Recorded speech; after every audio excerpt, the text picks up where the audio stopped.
Welcome back to my YouTube channel Rekha classes.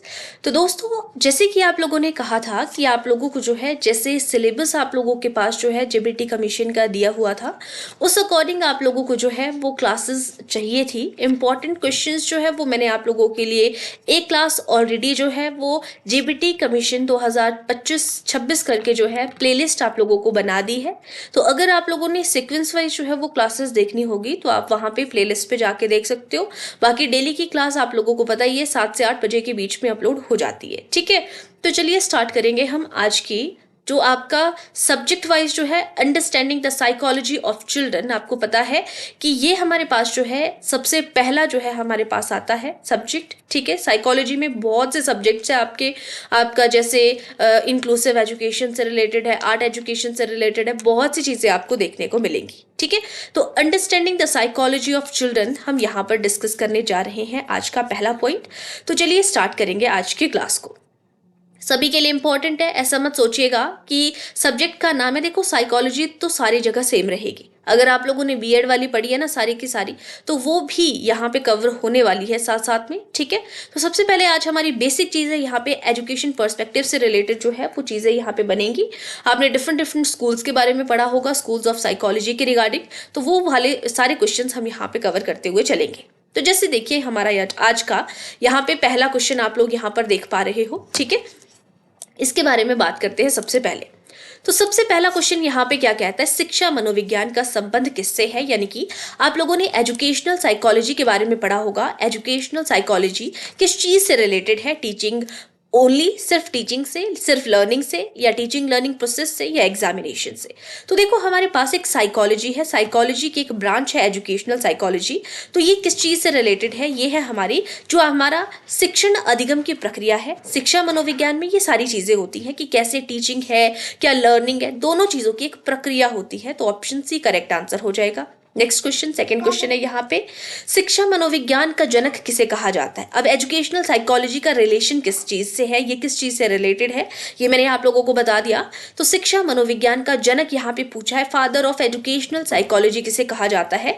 तो ये कहा जाता है ऑप्शन सी थॉर्नडाइक को कहा जाता है। इनका पूरा नाम एडवर्ड ली थॉर्नडाइक है। ठीक है, और इन्होंने जो है वो हमारे पास जो है वो 3 प्राइमरी रूल्स जो है वो दिए हुए हैं और 2 सेकेंडरी रूल्स जो है वो 3 प्राइमरी रूल्स दिए हैं और 5 हमारे सेकेंडरी लॉज जो है इन्होंने दिए हैं एडवर्ड ली थॉर्नडाइक ने। ठीक है, और ये किस चीज के हैं, लर्निंग के लॉज इन्होंने दिए हैं, वो अलग पॉइंट पे आ जाता है। ठीक है, थर्ड क्वेश्चन पे बात करते हैं, व्यवहारवादी दृष्टिकोण। यानी कि अगर हम बात करें बिहेवियरिस्ट पॉइंट से, तो अधिगम को माना जाता है लर्निंग इज कंसीडर्ड एज। तो लर्निंग को क्या कंसीडर करते हैं हम व्यवहारवादी दृष्टिकोण से। तो यहाँ पे मतलब हमारा जो लर्निंग है, लर्निंग से क्या होता है, कैसे कंसीडर करते हैं हम इससे।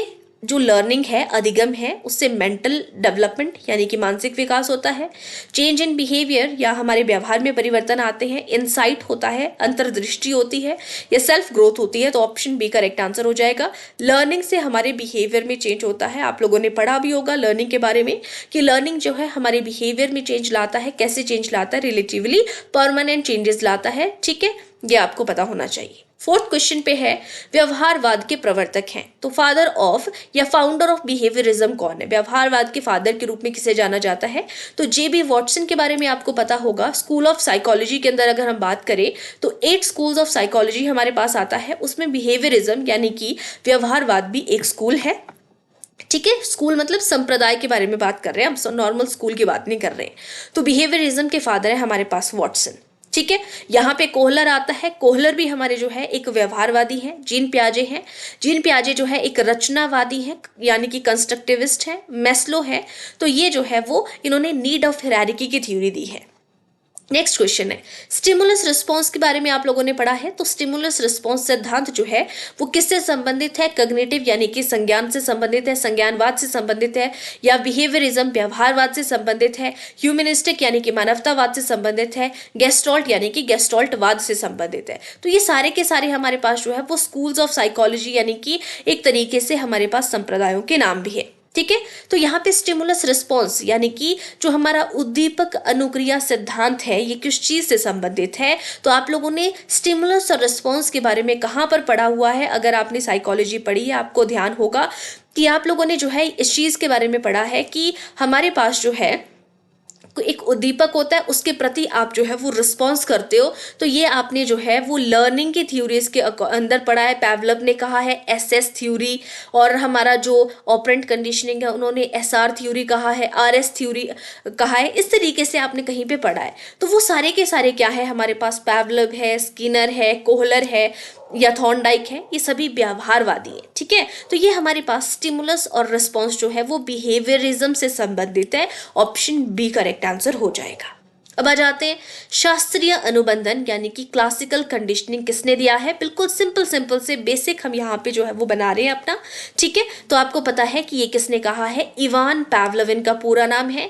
इन्होंने जो है वो बेक नाम के डॉग के ऊपर एक्सपेरिमेंट किया था। 1904 में जो है इनको नोबेल प्राइज भी मिला था। सलाइवेशन ऑफ डॉग यानी कि डॉग की लार के ऊपर इन्होंने एक्सपेरिमेंट किया था, और इन्होंने कहा था कि हमारे पास जो है दो प्रकार के जो है वो उद्दीपक होते हैं, यानी कि एक हमारे पास जो है वो घंटी है और दूसरा हमारा खाना है। ये दो प्रकार के स्टिमुलस है, और इन्होंने एसएस लर्निंग जो है अपनी थ्योरी को कहा था। नेक्स्ट क्वेश्चन पे चलते हैं। नेक्स्ट है ऑपरेंट कंडीशनिंग का सिद्धांत किसने दिया है। आपको यहाँ से चीजें भी पता चल रही है, साथ साथ में डिटेल भी पता चल रही है। तो ऑपरेंट कंडीशनिंग जिसे क्रिया प्रसूत अनुबंधन कहा जाता है, तो इसका सिद्धांत किसका है, तो ये दिया है हमारे बीएफ स्किनर ने दिया है। ऑप्शन बी करेक्ट आंसर हो जाएगा। ठीक है, इन्होंने कहा था आरएस लर्निंग कहा था कि पहले जो है वो रिस्पॉन्स होता है, फिर जो है वो स्टिमुलस आपको आगे देखने को मिलता है। ठीक है, इस तरीके से इन्होंने इस चीज के बारे में बताया था। नेक्स्ट क्वेश्चन है क्वेश्चन नंबर 8। रेनफोर्समेंट की अवधारणा किससे जुड़ी हुई है। रेनफोर्समेंट का मतलब है पुनर्वलन, तो ये किससे जुड़ी है, पैवलव से, स्किनर से, वॉटसन से, कोहलर से। तो करेक्ट आंसर हो जाएगा यहाँ पर भी आपका क्वेश्चन नंबर 8 का ऑप्शन बी ही करेक्ट आंसर होगा, क्योंकि रेनफोर्समेंट पॉजिटिव रेनफोर्समेंट होती है, नेगेटिव रेनफोर्समेंट होती है, दो प्रकार की। वैसे ही पॉजिटिव बिहेवियर और नेगेटिव बिहेवियर के बारे में भी हम यहाँ पे बात करते हैं, पनिशमेंट के बारे में भी बात करते हैं। तो जो रेनफोर्समेंट है, चाहे पॉजिटिव है चाहे नेगेटिव है, आपका बिहेवियर हमेशा पॉजिटिव ही होगा, आपके बिहेवियर में चेंज ही आएगा। ठीक है, पैवलव के बारे में अभी हमने बात कर ली। ऑपरेंट कंडीशनिंग पैवलव के बारे में अभी हमने बात की थी पीछे, जिन्होंने जो है वो क्लासिकल कंडीशनिंग का सिद्धांत दिया था। जेबी वॉटसन है, फादर ऑफ बिहेवियरिज्म के नाम से जाना जाता है, और कोहलर है, इन्होंने इनसाइट लर्निंग की थ्योरी दी है। इन्होंने चिंपैंजी नाम के एक सुल्तान नाम के चिंपैंजी के ऊपर एक्सपेरिमेंट किया था, ये आपको पता होना चाहिए। ठीक है, और स्किनर ने जो है वो कबूतर के और चूहे के ऊपर एक्सपेरिमेंट किया था। नेक्स्ट क्वेश्चन है ट्रायल एंड एरर सिद्धांत किसने दिया है, कि प्रयत्न और मतलब आप प्रयत्न कर रहे हो, ट्राई कर रहे हो और उससे गलतियां हो रही है, उससे क्या हो रहा है, आपकी लर्निंग में चेंज आ रहा है, आपके अधिगम में चेंज आता है। तो ट्रायल एंड एरर सिद्धांत किसने दिया है, ये भी आपके यहाँ पर थॉर्नडाइक ने ही दिया है, लर्निंग के सिद्धांत के अंदर ही आता है। बाकी ऑप्शंस मैं आप लोगों को बता चुकी हूं, तो यहाँ पे आपने ध्यान रखना ट्रायल एंड एरर का सिद्धांत किसने दिया है, एडवर्ड ली थॉर्नडाइक, EL थॉर्नडाइक के नाम से भी हम इन्हें जानते हैं।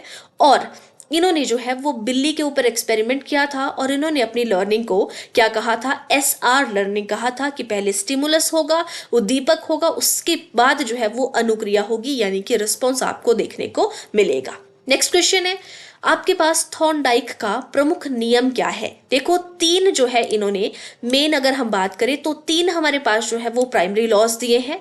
ठीक है, तीन क्या है हमारे पास प्राइमरी लॉज है, और अगर हम जो है वो 5 बात करें तो 5 क्या है हमारे सेकेंडरी लॉज है, ये आपको पता होना चाहिए। ठीक है, तो ये जो प्राइमरी लॉज है तीन, वो कौन कौन से हैं आपके, लॉ ऑफ एक्सरसाइज भी है, लॉ ऑफ रेडीनेस भी है, और लॉ ऑफ इफेक्ट भी है। तो करेक्ट आंसर यहाँ पर क्या बन जाएगा, ऑप्शन डी जो है हमारा करेक्ट आंसर होगा, ऑल ऑफ दीज।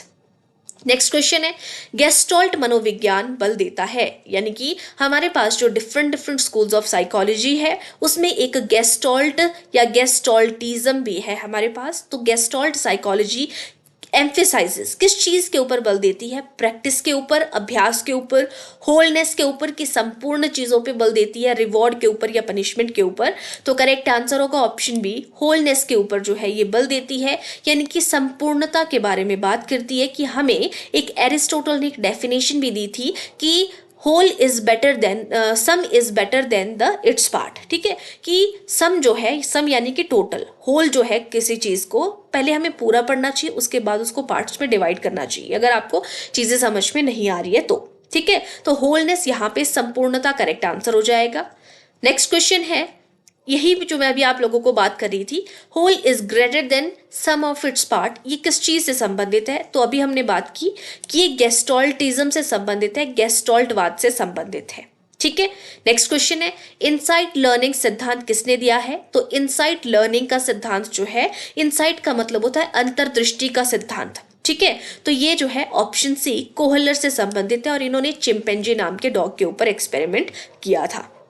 थॉर्नडाइक मैंने आप लोगों को बता दिया था, एडवर्ड ली थॉर्नडाइक, इन्होंने बिल्ली के ऊपर एक्सपेरिमेंट किया था, पावलोव ने डॉग के ऊपर और स्किनर ने जो है वो बिल्ली और कबूतर के ऊपर एक्सपेरिमेंट किया था। नेक्स्ट है, गेस्टॉल्ट सिद्धांत मुख्यतः किससे संबंधित है? यानी ये जो स्कूल ऑफ गेस्टॉल्टिज्म है, ये किस चीज से जो है वो रिलेट करता है? कंडीशनिंग से, ट्रायल एंड एरर से, इनसाइट से, रेनफोर्समेंट से। तो देखो ये जो कोहलर है, ये हमारे पास जो है वो क्या है आपके पास? कोहलर, ये गेस्टॉल्टवाद से संबंधित है। मैंने आपको आई थिंक पीछे बिहेवियरिज्म तो नहीं बता दिया था, वो कोहल वर्ग है आपके पास। ठीक है, कोहल वर्ग आपके बिहेवियरिज्म से संबंधित है।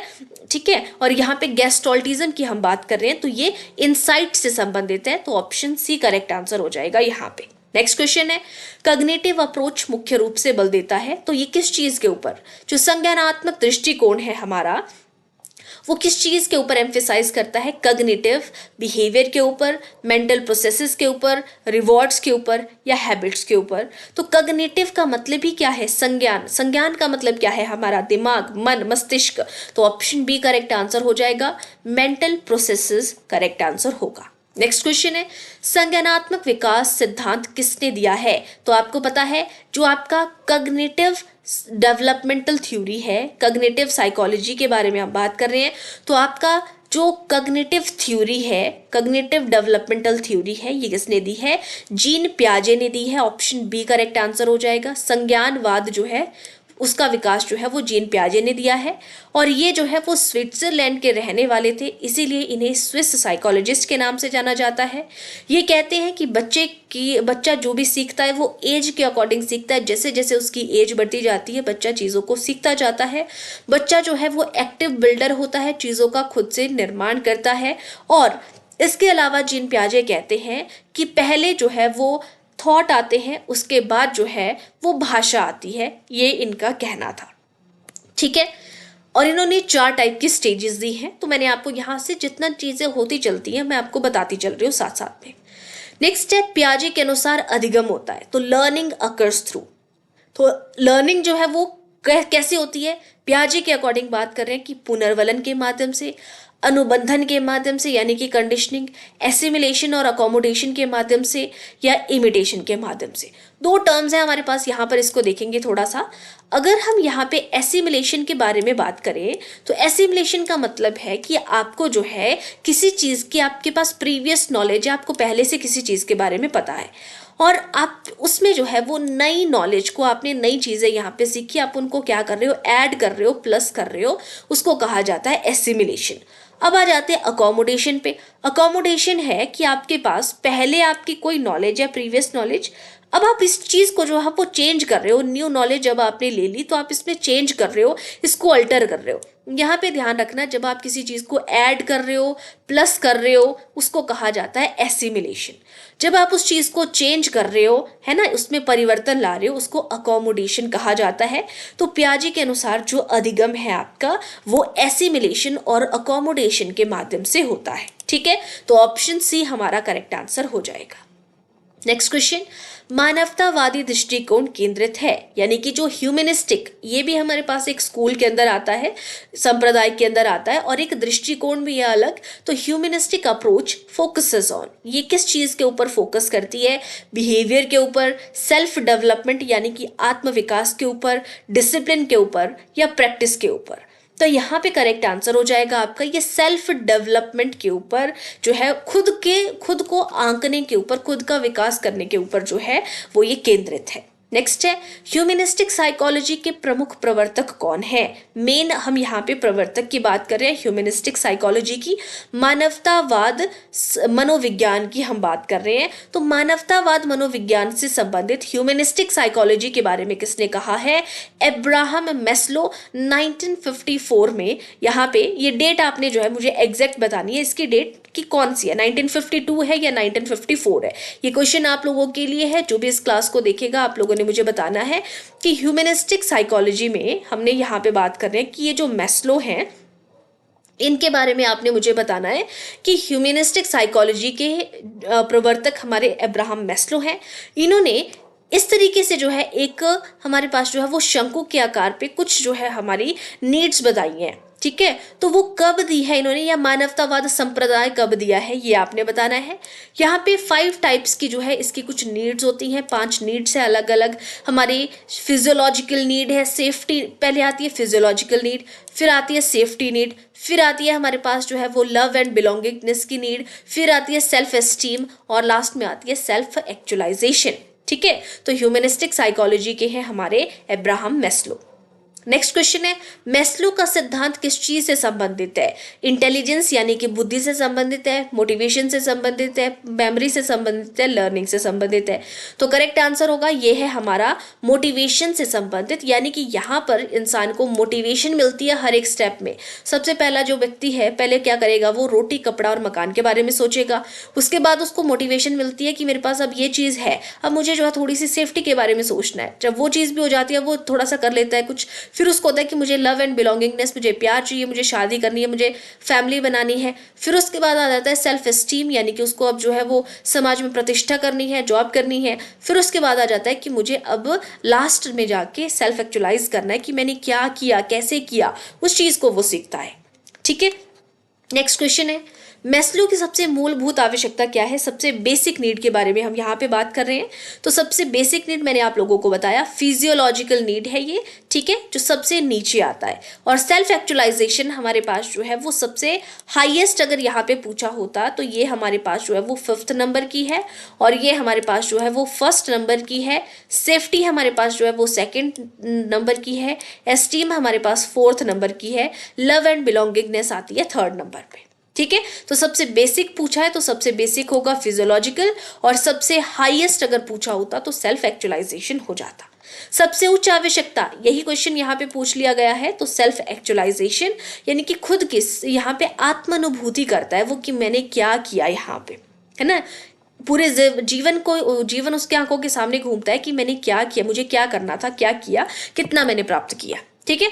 नेक्स्ट क्वेश्चन है कंस्ट्रक्टिविस्ट अप्रोच। कंस्ट्रक्टिविस्ट अप्रोच का मतलब है रचनावादी दृष्टिकोण में अधिगम होता है। तो कंस्ट्रक्टिविस्ट अप्रोच में जो लर्निंग होती है वो कैसी होती है, टीचर सेंटर्ड होती है, रोट होती है, लर्नर सेंटर्ड होती है। तो कंस्ट्रक्टिविस्ट जहां पर भी आती है वो होती है बच्चे को देखते हुए, यानी कि ये लर्नर सेंटर्ड होती है, बाल केंद्रित होती है, विद्यार्थी केंद्रित होती है। तो 23 का ऑप्शन सी करेक्ट आंसर हो जाएगा। नेक्स्ट है कंस्ट्रक्टिविस्ट में शिक्षक की भूमिका क्या है। फिर मेन रोल तो यहाँ पे स्टूडेंट का है, लर्नर का है, जो स्टूडेंट है। तो कंस्ट्रक्टिविज्म में शिक्षक की भूमिका क्या है, शिक्षक यहाँ पर एज अ फैसिलिटेटर काम करता है, वो उसकी सिर्फ जो है वो हेल्प करेगा और कुछ नहीं करेगा। नेक्स्ट क्वेश्चन है शिक्षा मनोविज्ञान का मुख्य उद्देश्य क्या है, हमारा जो एजुकेशनल साइकोलॉजी का मेन उद्देश्य। तो एजुकेशनल साइकोलॉजी से हमें ये पता चलती है कि शिक्षा के स्तर पर जो भी प्रॉब्लम्स आती है उनको कैसे डील करना है, कैसे समझना है। तो ऑप्शन सी करेक्ट आंसर होगा, बच्चे को किस समझने से संबंधित है, ऑप्शन सी करेक्ट आंसर होगा। नेक्स्ट है बिहेवियरिस्ट अप्रोच में शिक्षक होता है। अगर हम यहाँ पे व्यवहारवादी दृष्टिकोण में बात करें तो टीचर कैसे काम करेगा व्यवहारवादी दृष्टिकोण पे, तो व्यवहार में वो बच्चे को जो है वो आगे बढ़ने के लिए जो है वो प्रेरित करता है। तो शिक्षक वहां पर बिहेवियरिस्ट अप्रोच में एज अ रेनफोर्सर होगा, पुनर्वलक की तरह वो वहां पे काम करेगा। नेक्स्ट है पनिशमेंट का प्रयोग बिहेवियर में कैसा माना जाता है, बिहेवियर में अगर आप किसी को पनिश करोगे तो बिहेवियर में कैसा चेंज होगा, ये बेस्ट मेथड है, कंप्लीटली इसको रिजेक्ट किया जाना चाहिए, लिमिटेड है या इसेंशियल है। तो इसका करेक्ट आंसर होगा ये लिमिटेड है, पनिश नहीं करना चाहिए। अगर हमें बच्चे के व्यवहार में परिवर्तन लाना है, हमें रेनफोर्स करना चाहिए, तो ये लिमिटेड है, यानी कि इसको कम रखना चाहिए, बट होता है। नेक्स्ट, अधिगम का सबसे सरल रूप है, सिंपलेस्ट फॉर्म ऑफ लर्निंग। तो सिंपलेस्ट फॉर्म क्या है हमारी लर्निंग की, तो यहाँ पर करेक्ट आंसर क्या बनेगा, कंडीशनिंग, यानी कि अनुबंध करेंगे हम, यहाँ पे स्टिमुलस और रिस्पॉन्स को जोड़ेंगे, ट्रायल एंड एरर करेंगे, मतलब बार बार हम ट्राई करते रहेंगे और गलतियां होती चलेंगी और उससे जो है वो हम लर्निंग करते चलेंगे। तो यही हमारा करेक्ट आंसर होगा, अधिगम का सबसे सरल रूप है कि हम बार बार कोशिश करेंगे, गलतियां होंगी और उसमें सुधार आएगा। नेक्स्ट क्वेश्चन है 29, कग्निटिव अप्रोच में विद्यार्थी होता है। कग्निटिव अप्रोच में विद्यार्थी क्या होता है, लर्नर इज। तो लर्नर कग्निटिव अप्रोच में हमेशा एक्टिव होगा, सक्रिय होगा, क्योंकि अगर बच्चा एक्टिव है तभी वो चीज़ों को खुद से जो है वो क्रिएट कर पाएगा, चीज़ों को सीख पाएगा। नेक्स्ट है ह्यूमनिस्टिक अप्रोच, यानी कि मानवतावादी दृष्टिकोण में लर्नर को माना गया है। तो ह्यूमनिस्टिक अप्रोच में मानवतावादी दृष्टिकोण में लर्नर कैसा होता है, तो यहाँ पर भी बच्चा कैसा होना चाहिए, एक्टिव होना चाहिए, सक्रिय होना चाहिए, तभी चीज़ों को सीख पाएगा। आपने गेस्टॉल्ट स्कूल के बारे में पढ़ा था, तो गेस्टॉल्ट थ्योरी में प्रॉब्लम सॉल्विंग होता है, प्रैक्टिस के थ्रू होगी, रेनफोर्स के थ्रू होगी, इंसाइट होगी या पनिशमेंट के थ्रू होगी। तो करेक्ट आंसर होगा, आपको पता है गेस्टॉल्ट थ्योरी जो है वो कोहल वर्ग और कोहलर अलग अलग है। तो कोहलर का नाम आपने वहां पर देखा था, तो कोहलर जो है वो इंसाइट से संबंधित है। तो गेस्टॉल्ट थ्योरी में प्रॉब्लम सॉल्विंग होता है इंसाइट, सूझ से, यानी कि यहाँ पे मतलब आप अपनी सूझ लगाओगे। सूझ में आपने जो है वो देखा होगा कि एकदम से आपको जो है किसी चीज़ का सोल्यूशन मिल जाता है, यानी कि आपको उस चीज़ के बारे में आहा मोमेंट जो है वो किस चीज़ से रिलेटेड है, तो वो भी आपकी कोहलर की थ्योरी, इनसाइट थ्योरी से रिलेटेड है। नेक्स्ट है बिहेवियरिज्म का संबंध निम्नलिखित में से किससे है, व्यवहारवाद का संबंध किससे है, इमोशन कॉन्शियसनेस से है, चेतना से है, यानी कि व्यवहार से है, संवेगों से है, मूल्यों से है। हिंदी ट्रांसलेशन में इसके आपको बता रही हूँ साथ में। तो करेक्ट आंसर होगा बिहेवियरिज्म का संबंध है बिहेवियर से, व्यवहार से। नेक्स्ट है कग्निटिव साइकोलॉजी का संबंध है। आपको पता है कग्निटिव यानी कि यहाँ पे दिमाग के बारे में बात कर रहे हैं हम, कग्निटिव यानी कि संज्ञान, और संज्ञान आपका जो है वो माइंड से संबंधित है। तो ये एक मेंटल स्ट्रक्चर के साथ में इसका संबंध है। नेक्स्ट क्वेश्चन, एजुकेशन में साइकोलॉजी का प्रयोग आवश्यक है क्योंकि। तो एजुकेशन में, शिक्षा में साइकोलॉजी का यूज क्यों करते हैं हम, किस चीज के लिए आवश्यक है, एग्जाम के पैटर्न के लिए, चाइल्ड के जो डिफरेंट बच्चों के अंदर डिफरेंसेस हैं उनको देखते हुए, एडमिनिस्ट्रेशन प्रशासन के लिए, टाइम टेबल के लिए। तो चाइल्ड डिफरेंसेस हैं, अलग अलग तरीके के बच्चे हैं, उनको समझने के लिए जो है वो साइकोलॉजी का प्रयोग किया जाता है एजुकेशन में। नेक्स्ट क्वेश्चन, कंस्ट्रक्टिविज्म किस चीज़ के ऊपर बेस्ड है। तो कंस्ट्रक्टिविज्म जो है वो बच्चों के एक्सपीरियंस के ऊपर जो है वो छात्रों के अनुभवों पर आधारित होता है। नेक्स्ट है मेस्लो के अनुसार सेफ्टी नीड कौन से नंबर पर आती है, मैंने आपको बता दिया है, तो ये सेकंड नंबर पर आती है, ऑप्शन बी करेक्ट आंसर हो जाएगा। नेक्स्ट है इनसाइट लर्निंग अचानक होती है क्योंकि ट्रायल और एरर करते हो आप, इसमें होल परसेप्शन होती है, इसमें आप पूर्ण जो है वो प्रत्यक्षीकरण करते हैं, रिवॉर्ड होता है या प्रैक्टिस होती है। तो ऑलरेडी मैं आप लोगों को बता चुकी हूँ कि insight learning Gestalt, school of Gestaltism से संबंधित है और उसमें हम जो है वो होल करते हैं, होल को ज़्यादा प्रेफरेंस देते हैं, तो होल परसेप्शन होती है वहाँ पे। नेक्स्ट क्वेश्चन है बिहेवियरिज्म में लर्निंग होती है तो कैसी होती है, इंटरनली, एक्सटर्नली, रेनफोर्समेंट के थ्रू या थिंकिंग के थ्रू। तो बिहेवियर जो है किसी का हम कैसे देखते हैं, तो बिहेवियरिज्म में हमने बात की थी, बिहेवियर में अगर आप व्यवहार में लर्निंग ला रहे हो तो कैसे, रेनफोर्समेंट के थ्रू हम लाते हैं, अगर हम पनिशमेंट करें तो वो लिमिटेड होती है। नेक्स्ट है कग्निटिव लर्निंग में बल होता है। तो कग्निटिव लर्निंग में, कग्निटिव मतलब जहां जहां पे दिमाग लगता है आपका, मेमोरी याद रखने के लिए भी, थिंकिंग के लिए भी, चिंतन करने के लिए, रीजनिंग यानी कि तर्क करने के लिए भी, तो इन सभी में जो है वो लर्निंग लगती है, तो ऑप्शन डी करेक्ट आंसर हो जाएगा। नेक्स्ट है ह्यूमनिस्टिक अप्रोच में क्लासरूम होता है। तो ह्यूमनिस्टिक यानी कि मानवतावादी दृष्टिकोण में अगर हम बात करें तो क्लासरूम होता है, कैसा होता है, तो ह्यूमनिस्टिक में हमारा जो है वो रिजिड यानी कि कठोर होगा, फियरफुल यानी कि डर से संबंधित होगा, डेमोक्रेटिक यानी कि लोकतांत्रिक होगा, अथॉरिटेरियन यानी कि आधिकारिक होगा। तो करेक्ट आंसर होगा डेमोक्रेटिक होता है ह्यूमनिस्टिक अप्रोच में, बिल्कुल लोकतंत्र स्वतंत्र होता है। नेक्स्ट शिक्षा मनोविज्ञान में बालक को माना जाता है, बच्चे को क्या माना जाएगा, एजुकेशनल साइकोलॉजी में बच्चे को माना जाता है कि बच्चा एक्टिव होता है। तो ऑप्शन बी करेक्ट आंसर होगा। नेक्स्ट है बिहेवियरिस्ट अप्रोच में सीखने का मानदंड होता है। तो कैसे सीखेगा बच्चा, बच्चा बिहेवियरिस्ट अप्रोच की बात की जा रही है। देखो ये क्वेश्चन आपको इसी तरीके से मिलेंगे, थोड़ा सा घुमा फिरा के आपको चीजें देखने को मिलेगी। जितनी भी थ्योरीज बन सकती है ना आपके पास इसमें चाइल्ड डेवलपमेंट वाली, वो सारी थ्योरीज यहाँ पे मैंने इस क्लास में जो है वो कवर करी है। ठीक है, तो ये यहाँ पे जो है वो आपके आज हम 50 क्वेश्चन को कवर करेंगे। तो यहाँ पे क्या बोला है, बिहेवियरिस्ट अप्रोच, आपको पता है व्यवहारवादी दृष्टिकोण में सीखने का मानदंड कैसा होता है, ये बोला है कि बच्चा कैसे सीखता है। तो बच्चा यहाँ पे क्राइटेरिया क्या है लर्निंग का, ये क्वेश्चन पूछा गया है। तो बच्चा थिंकिंग यानी कि चिंतन के थ्रू सीखता है, या बच्चा फीलिंग्स के थ्रू सीखेगा संवेगों के माध्यम से, या बच्चा किसी के व्यवहार को ऑब्जर्व करके उसका आकलन करके सीखेगा। तो बिल्कुल सही ऑप्शन सी करेक्ट आंसर हो जाएगा कि बिहेवियरिस्ट अप्रोच में बच्चा जो है वो ऑब्जर्व करके चीजों को सीखता है। नेक्स्ट है गेस्टॉल्ट मनोविज्ञान किसके विरुद्ध था। जो गेस्टॉल्ट साइकोलॉजी है वो किस चीज का विरोध करती है, कंडीशनिंग का, अनुबंध का, यानी कि बिहेवियरिज्म का, ट्रायल एंड एरर का, ये भी बिहेवियरिज्म से संबंधित है, ऑटोमिस्टिक व्यू का या इनसाइट का। तो ये किसका विरोध करता है, तो इसका करेक्ट आंसर हो जाएगा ये एटोमिस्टिक जो व्यू है इसका विरोध करता है, बाकी किसी चीज का नहीं। नेक्स्ट है इनसाइट लर्निंग में समाधान आता है। तो इनसाइट लर्निंग जो होती है मैंने आप लोगों को बताया, अभी पीछे हमने बात की। इस क्वेश्चन का आंसर आप करोगे, मैं ऑलरेडी आप लोगों को बता चुकी हूँ, 44 का आंसर आप लोगों ने करना है। मैं आप लोगों को बताऊंगी फिर कमेंट सेक्शन पे इसका आंसर। ठीक है, आप लोगों ने मुझे बताना है इनसाइट लर्निंग में समाधान कैसे आता है। ग्रेजुअली होता है, धीरे धीरे, सडनली होता है, एकदम से, बाय प्रैक्टिस होता है, अभ्यास के माध्यम से, बाय रिवॉर्ड होता है, आप किसी को पुरस्कार दे रहे हो उसके बाद जो है आपको कुछ देखने को मिल रहा है। ठीक है, तो ऑलरेडी आप लोगों के सामने आंसर है, आंसर करिएगा। नेक्स्ट क्वेश्चन है संज्ञानात्मक दृष्टिकोण में स्मृति को माना जाता है, मेमोरी इज कंसीडर्ड एज। तो मेमोरी को क्या माना जाता है अगर हम कॉग्निटिव यहाँ पे पर्सपेक्टिव से बात करें। ठीक है, तो यहाँ पे एक्टिव स्टोर माना जाता है, एक्टिव प्रोसेस माना जाता है, हैबिट माना जाता है, रिफ्लेक्स माना जाता है।